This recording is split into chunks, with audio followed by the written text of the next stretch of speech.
జరిగే ఎన్నికల నుండి వైదొలుగుతున్నాడని చెప్పినాడు. కాబట్టి ఇప్పుడైనా అందరూ కలిసికట్టుగా ఉండి ఆ జగన్మోహన్ రెడ్డి గారు ఎవరిని ఆశీర్వదించి మన నియోజకవర్గానికి పోటీ చేయమని పంపించిన వారి యొక్క గెలుపు కోసం అందరూ ఇప్పటికైనా కలిసి కష్టపడి కృషి చేయండి. మీలో ఒకటిగా నేను కూడా ఒక కార్యకర్తగా మీతో పాటు నేను కూడా ఉంటా. ఇప్పటికైనా కూడా మీరు ఇది చేయకపోతే ఆయన బొమ్మతో మనం గెలిచి ఆయన బొమ్మ ద్వారా మనం అధికారాన్ని అనుభవిస్తూ ప్రజల సమస్యలు తీరుస్తూ ముందుకు పోతున్న దానికి కూడా విలువ ఉండదు. అది మన మనస్సాక్షి కూడా మనం సమాధానం చెప్పుకోవాలా. ఎంతసేపు ఉన్నా కూడా ఎట్లా ఏంది మనసు వ్యక్తిగత స్వార్థమే కాదు, ఎవరు మనం చూసుకోవాల్సింది మనం ఉన్నటువంటి మన పార్టీ బాగుండాలా, మన నాయకుడు బాగుండాలా, తద్వారా ప్రజలకు సేవ చేయాలనేటువంటిది ప్రతి ఒక్కళ్ళలో ఉండాలి. కాబట్టి దయచేసి విజ్ఞప్తి చేస్తా ఉన్నా, ఈ రోజుటికైనా కూడా నేను పక్కకు తప్పుకున్నాను. కాబట్టి మీరు సంతోషంగా పార్టీ యొక్క అభ్యర్థిని అందరం కలిసికట్టుగా గెలిపించుకునేదానికి రండి.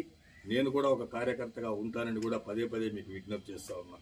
అలాగే జిల్లా పెద్దలను కూడా కోరుతా ఉన్నా, మీరు మేము మనందరం కూడా ఈరోజు ప్రజలకు ఏదైనా సర్వీస్ చేస్తున్నాము, గౌరవం పొందుతున్నామంటే పార్టీ ఉంది కాబట్టి ఆ పార్టీలో ఉన్న ప్రతి ఒక్కళ్ళు మన కుటుంబ సభ్యులే.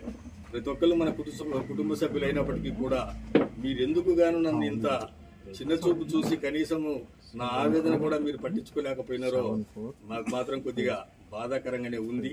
మేము ఎంతో ఒకవేళ వ్యాపార కులస్తుని అయినప్పటికీ కూడా ఇంత జిల్లా పెద్దల్లో కూడా నన్ను ఇంత చిన్న చూపు చూడడం అనేది కూడా బాధ అనిపిస్తుంది అనేది కూడా వ్యక్తపరుస్తూ, ఫైనల్గా 2009 సంవత్సరంలో నన్ను ఆశీర్వదించి గిద్దలూరు నియోజకవర్గానికి పంపించినటువంటి మెగాస్టార్ చిరంజీవి గారికి, నన్ను ఆశీర్వదించి మొదటి దఫా శాసనసభ్యుని చేసినందుకు గిద్దలూరు నియోజకవర్గ ప్రజలకు, ఆ రోజున్నటువంటి కేడర్ మొత్తానికి, అలాగే ఓడిపోయినప్పటికీ కూడా నన్ను వెన్నంటి ఉన్నటువంటి తెలుగుదేశం పార్టీలో ఉన్నటువంటి నాయకులకు, నన్ను ఆదరించిన వ్యక్తులకు, అలాగే 2019 సంవత్సరంలో రాష్ట్ర చరిత్రలోనే రెండవ అతి పెద్ద మెజార్టీ ఘనత నా పేరున రికార్డు ఉండేలాగా నన్ను ఆశీర్వదించి పంపించిన గౌరవ ముఖ్యమంత్రి వర్యులు జగన్మోహన్ రెడ్డి గారికి, అలాగే గిద్దలూరు నియోజకవర్గ ప్రజలకు అందరికి కూడా ఎల్లవేళలా నేను కృతజ్ఞతగా ఉంటానని చెప్పేసి కూడా విజ్ఞప్తి చేస్తూ